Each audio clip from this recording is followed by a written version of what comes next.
Video amatir merekam percikan api keluar dari mesin sebelah kanan pesawat Garuda GA1105 yang membawa jemaah calon haji kloter 5 asal Kabupaten Goa saat lepas landas di Bandara Sultan Hasanuddin, Makassar. Setelah terbang selama 1 jam, pesawat ini kembali mengalami masalah. Hingga akhirnya pilot memutuskan untuk kembali ke bandara atau return to base. Panikan sempat terasa di dalam kabin pesawat. Salah satu jemaah merasakan getaran hebat di dalam pesawat tak lama setelah lepas landas. Itu asapnya, itu Ya. Paling-palingnya. ada asap. Ada asap ya, Bu. Iya. Kondisinya sehat? Tegar ini. Oh, tegang ya, Bu. Dindingnya itu saya lihat dia bangku bergetar. Jadi apa yang Dia kita kayak yang begini? Ya cuma bersigir saja, berdoa sama Tuhan. Pas itu gemetar saya bertanya, Iya. bilang, ada apa ini yang anunya Pramugarinya ya. ya kayaknya kalau ini bilang ya nanti setelah itu ada pemberitahuan bahwa tidak lama kemudian bahwa kita disuruh pulang. Pilot memutuskan kembali ke bandara keberangkatan dengan pertimbangan keselamatan penerbangan. Keputusan aktivitas tersebut diambil oleh pilot in command segera setelah pesawat lepas landas dengan mempertimbangkan kondisi kendala salah satu engine pesawat yang memerlukan pemeriksaan lebih lanjut setelah diketahui adanya percikan api pada salah satu engine tersebut. Setelah menunggu sekitar 2 jam di asrama Haji Sudiang, Makassar, kloter 5 jemaah calon haji asal Goa ini kemudian diberangkatkan kembali pukul 22 WITA menggunakan pesawat pengganti. Dari Makassar, Sulawesi Selatan, Wahyu Ruslan, iNews melaporkan.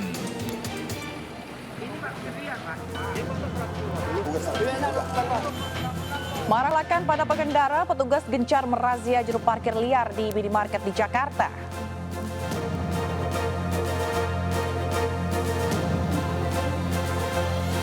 Roy Martin melaporkan kasus dugaan penipuan oleh direktur perusahaan properti di Bali lantaran anaknya tertipu saat akan menyewa villa.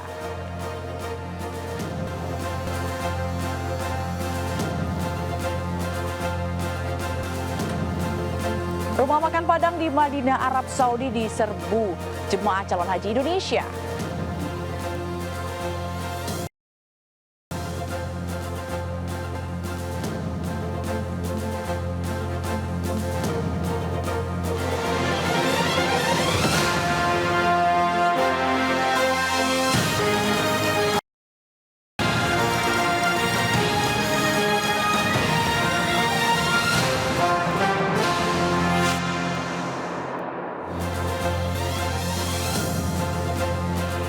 Halo pemirsa, apa kabar? Anggota Komisi 2 DPR Hugua mengusulkan agar politik uang dalam pemilu bisa dilegalkan dengan pembatasan dalam PKPU. Saya Fazilah Hirunisa, inilah seputar iNews Siang selengkapnya.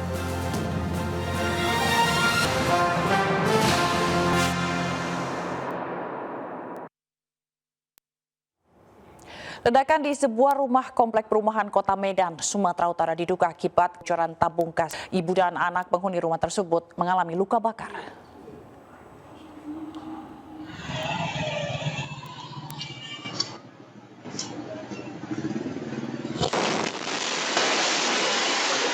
Ledakan yang terjadi di sebuah rumah di Komplek Liberty Residence, Jalan Predikat dari Sumatera Utara menggemparkan warga.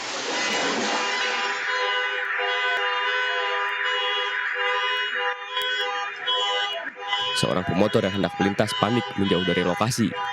Ledakan membuat rumah porak-poranda. Ibu dan anak penghuni rumah tersebut luka-luka. Enggak gitu, tiba-tiba meledak itu posisi pintu besinya melanting. Untunglah si anak tunduk, kena dihantam ke situ. Tim pencintak bom gegana saat Brimob melakukan olah TKP dan mensterilisasi lokasi ledakan. Ledakan diduga akibat kebocoran tabung gas LPG. Kebocoran tabung gas LPG. Untuk korban saat ini sudah dilarikan ke Kolombia. Kebetulan korban itu sebagai rumah juga, seorang ibu dan seorang anaknya laki-laki. Ledakan tersebut membuat sejumlah kendaraan dan 5 rumah rusak. Dari Medan, Sumatera Utara, Ahmad Ridwan Nasution, Kat. Aparat gabungan terlibat adu mulut dengan massa saat eksekusi lahan Pemkot Surabaya. Eksekusi diwarnai jeritan dan isak tangis warga.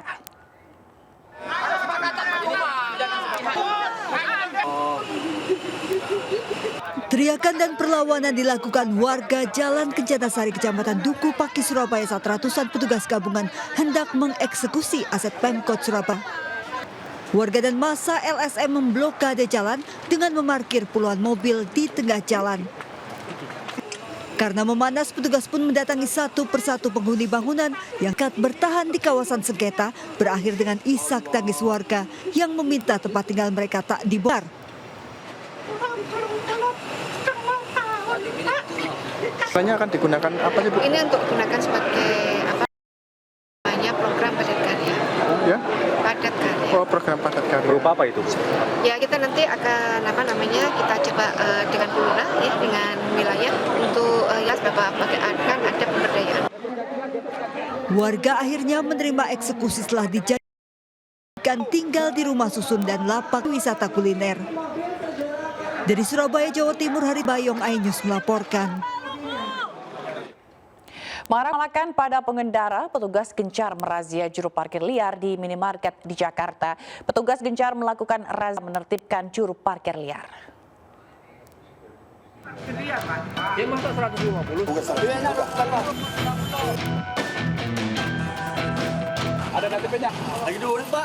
Sejumlah juru parkir liar tak berkutik saat diamankan petugas gabungan dari sejumlah minimarket di kawasan Kemayoran, Jakarta Pusat. Dikasih 1.000 apa diterima? Juru parkir liar ini kemudian hanya pasrah digiring ke mobil patroli. Razia juru parkir liar juga dilakukan di minimarket di Jalan Pemuda Rawamangun dan Jalan Sayur, Jakarta Timur. Para juru parkir liar berdalih sudah memberikan sekun kepada oknum preman. Ini 80 pagi 80 dan apa-apa.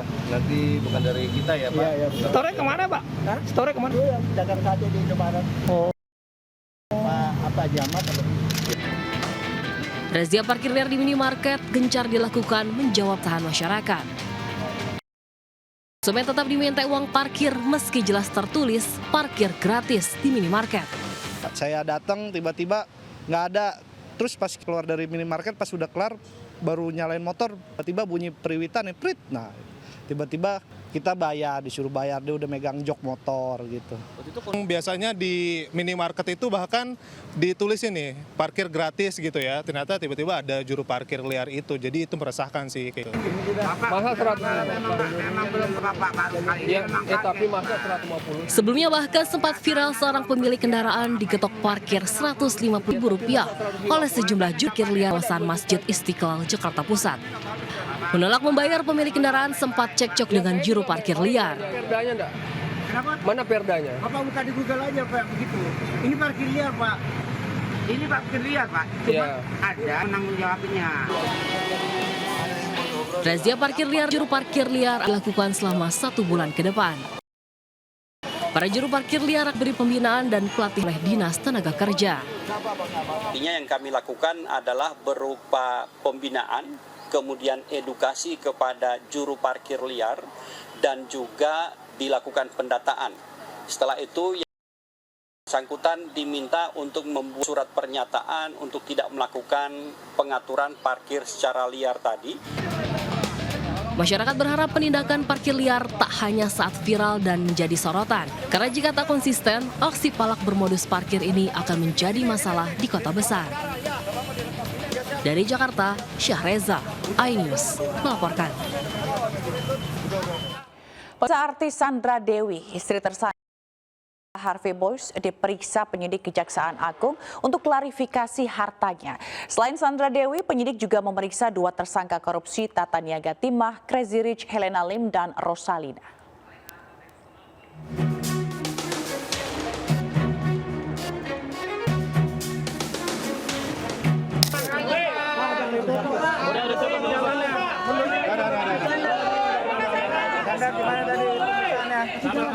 Lebih dari 9 jam, artis Sandra Dewi diperiksa penyidik Kejaksaan Agung. Sandra Dewi diperiksa bersama 6 istri para tersangka lain. Ia dicecar jumlah pertanyaan terkait hartanya, termasuk ihwal kepemilikan pesawat jet pribadi yang diberikan suaminya Harvey Muiz sebagai hadiah ulang tahun untuk anaknya. Berapa pertanyaan, Mbak, hari ini, Mbak? Berapa pertanyaan, Mbak? Penyidik meminta klarifikasi Sandra Dewi untuk menelusuri aliran dana dugaan korupsi Tata Katima. Pemeriksaan ini kita lakukan dalam rangka untuk menelusuri dan memastikan bahwa aset yang dimiliki oleh baik para tersangka maupun yang atasnamakan istri-istri para tersangka bisa kita uji bahwa benar aset-aset tersebut terkait dengan tindak pidana korupsi yang sedang kita periksa. Selain 6 istri tersangka, penyidik juga memeriksa 2 tersangka Crazy Rich, Helena Lim dan Rosalina. Tak seperti sebelumnya yang selalu tampil glamor dengan baju dan tas mewah, Helena Lim datang menggunakan tas kantong berbahan sponbun. Dari Jatim Liputan Ayu melaporkan. Sementara itu, pemirsa, bekas anak buah SYL di Kementan, para pejabat eselon 1 mengaku keberat saat diminta membayarkan biaya non-budgeter SYL dan keluarga. Bahkan mereka dipaksa memenuhi permintaan nyeleneh putri SYL Indira Tita, seperti sewa villa dan sound system. Bahkan terapi stem cell yang biayanya mencapai 200 juta rupiah.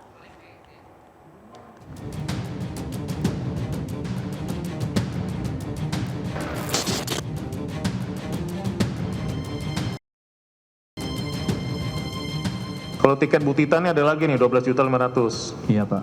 Ada. Kalau pembayaran stem cell apa nih sampai 200 juta ini? Saya tahu. Setahu saya Pak itu apa? Memang dari Bu Tita. Bu Tita untuk apa nih? Stem cellnya apa nih? Bu Tita nih.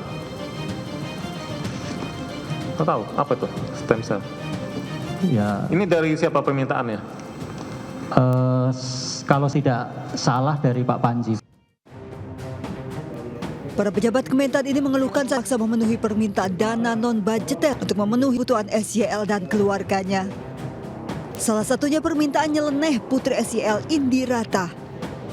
Anggaran Kementan dan kutipan yang dipungut dari pejabat Kementan untuk memenuhi kebutuhan gaya hidupnya. Di antaranya terapi stem cell 200 juta rupiah, sewa villa di Bali, reimburse sound system, perawatan skincare rutin, pembelian mobil minibus, reimburse uang belanja ke mall, hingga uang tiket. Sebelumnya saat masih di bawah SYL, kelima pejabat Kementan yang hadir sebagai saksi tak berani menolak paksaan kutipan yang diminta SYL dan keluarga. Bahkan jika tidak ada anggaran untuk memenuhi permintaan, orang-orang kepercayaan SYL seperti Kasdi dan Hatta akan terus memaksa dengan disertai ancaman kehilangan jabatan. Sejumlah bukti, saksi dan laporan diperlihatkan jaksa KPK.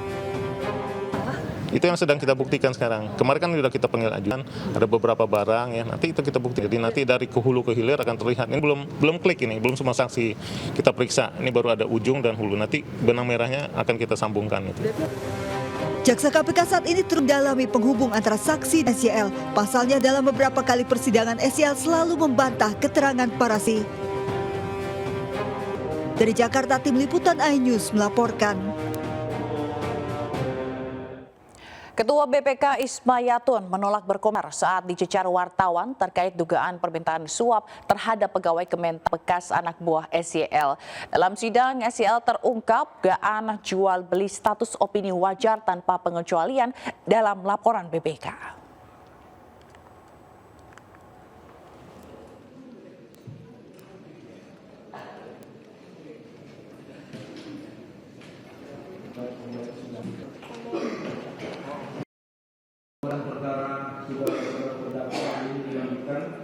Selamat pagi Bu.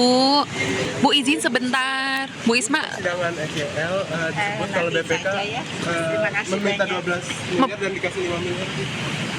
Seperti apa sih untuk pegawainya sendiri Bu? Ada komentarnya soal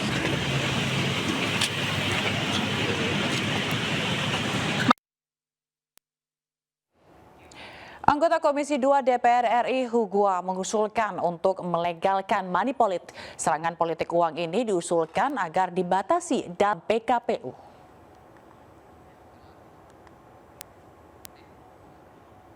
Istilah money politik dengan kos politik ini coba dipertegas dan bahasanya dilegalkan saja batas berapa. Sehingga Bawaslu juga tahu bahwa kalau money politik batas ini ya harus disemprit.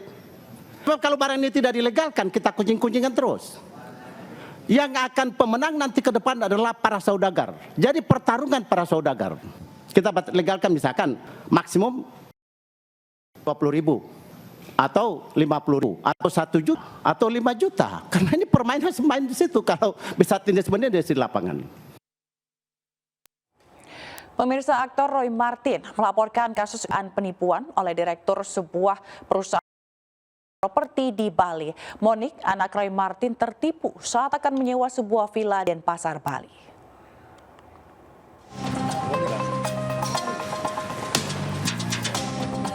Didampingi kedua anaknya, Gading dan Monik Arti Martin, aktor Roy Martin melaporkan dugaan penipuan yang dialami anaknya Monik terkait pembangunan villa di kawasan Jalan Gunung Salak, Padang Sembian, Kelot, Denpasar Barat, Bali. Roy Martin melaporkan kami ke Polda Bali setelah terlapor, yaitu RPK, Direktur Development CV Bali Jaya Property, tak kunjung menyelesaikan pembangunan villa yang akan disewa anaknya. Monik mengaku telah membayar 80 juta rupiah pada September 2023 untuk menyewa villa selama 20 tahun. Karena bangunan villa belum selesai, pihak Development CV Bali Jaya Property berjanji menyerahkan villa seharusnya pada September 2023 mundur menjadi Februari 2024. Namun hingga kini villa itu kunjung diserahkan. Anak kami ini, Monik ini, sewa villa selama 20 tahun pada saudara Paul CV Bali Jaya Property 20 tahun. Setelah bayar 980 juta sampai sekarang tidak selesai. Saya ada perjanjian untuk di atas notaris. Kalau dia tidak bisa mengerjakan kesalahan dari saya dapat terima uangnya atau diberikan villa lainnya gitu loh. Monik menyatakan berdasarkan perjanjian sewa villa disebutkan pihak Development CV Bali Jaya Property tidak bisa menyelesaikan pembangunan villa, wajib menggantinya dengan villa di lokasi lain atau mengembalikan uang Monik. Pihak RPK sempat berjanji akan menyewakan villa di lokasi lain, yaitu di Padang Tegal Sari, Indah, dan Pasar. Namun hal itu juga diingkari. Dari Denpasar, Bali, Indira Ari melaporkan.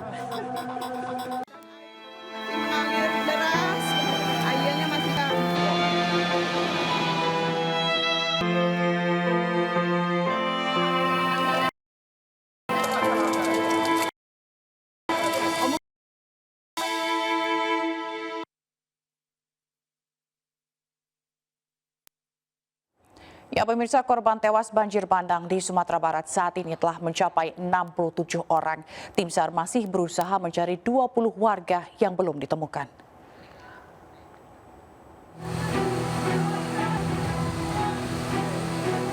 Mari habis! Mari habis! Menerjang derasnya arus Sungai Batang Ombilin, tim SAR menarik perahu karet yang membawa jenazah korban banjir bandang lahar dingin Gunung Marapi. Selain derasnya arus, proses evakuasi juga adalah terjal tebing sungai. Setelah dievakuasi, jenazah korban kemudian dibawa ke RSUD Tanah Badan. Tim SAR juga menemukan 3 jenazah lainnya di sejumlah lokasi. Dari 4 jenazah yang ditemukan, 1 jenazah teridentifikasi atas nama Tia, warga Tanah Datar.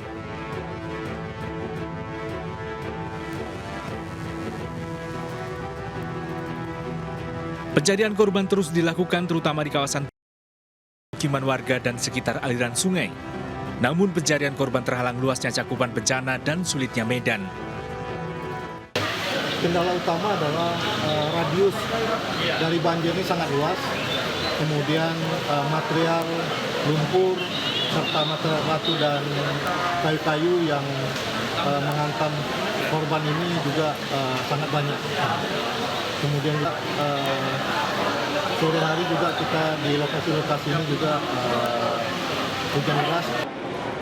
Sementara untuk memudahkan identifikasi jenazah korban tewas, Polda Sumatera Barat mendirikan 5 posko antemortem, yakni di Polres Tanah Datar, Padang Panjang, Kitinggi, Padang Pariaman, dan Polresta Padang.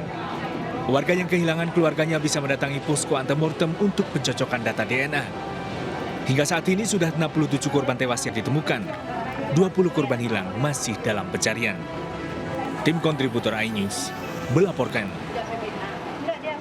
Rumah makan Padang di Madinah, Arab Saudi diserbu jemaah calon haji Indonesia. Jangan kemana-mana, informasinya akan hadir sesaat lagi. Bapak bersama kami.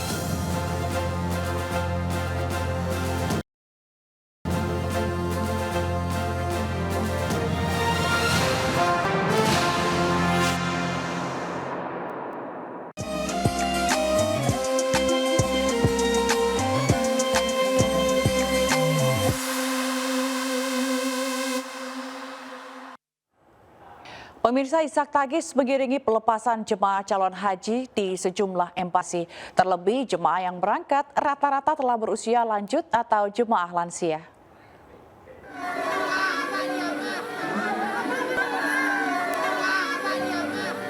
Merasa iba melepas orang tua yang telah lansia pergi haji, para pengantar jamaah calon haji berderai air mata saat mengantar keluarga mereka ke Mikaf pada Larang, Kabupaten Bandung Barat. 87 orang jemaah lansia asal Kabupaten Bandung Barat akan diberangkatkan ke Tanah Suci melalui embarkasi Bekasi bersama dengan 300 jemaah calon haji lainnya. Mereka akan didampingi 8 gas haji.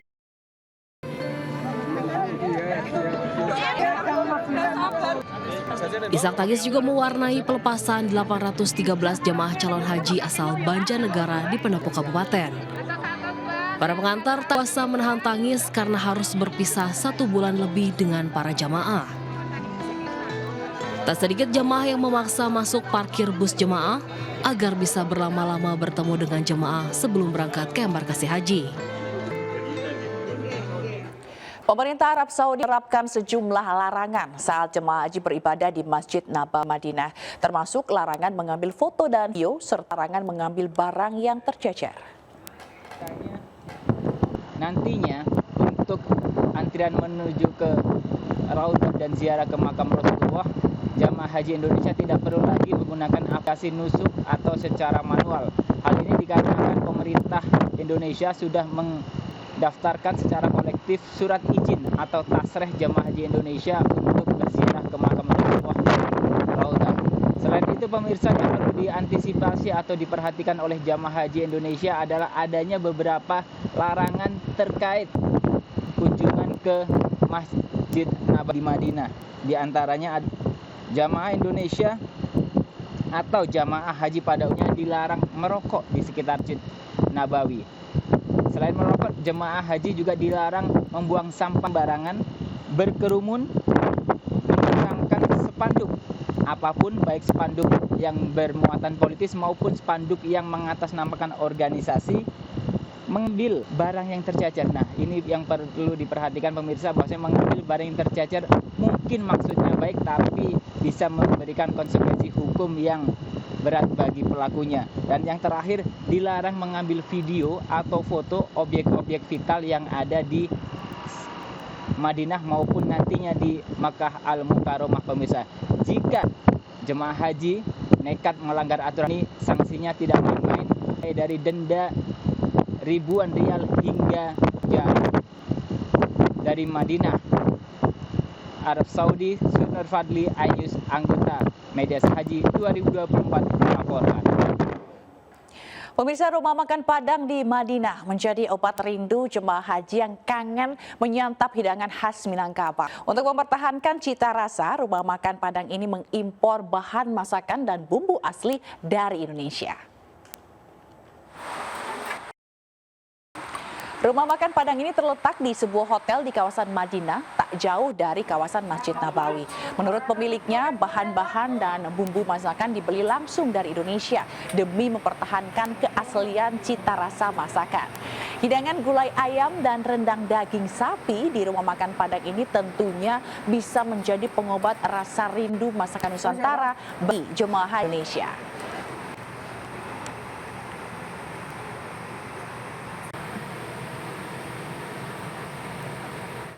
Pemirsa, Anda juga dapat memenuhi kebutuhan berbagai informasi pilihan terkini dan akurat, baik dari daerah, nasional maupun internasional melalui portal inews.id.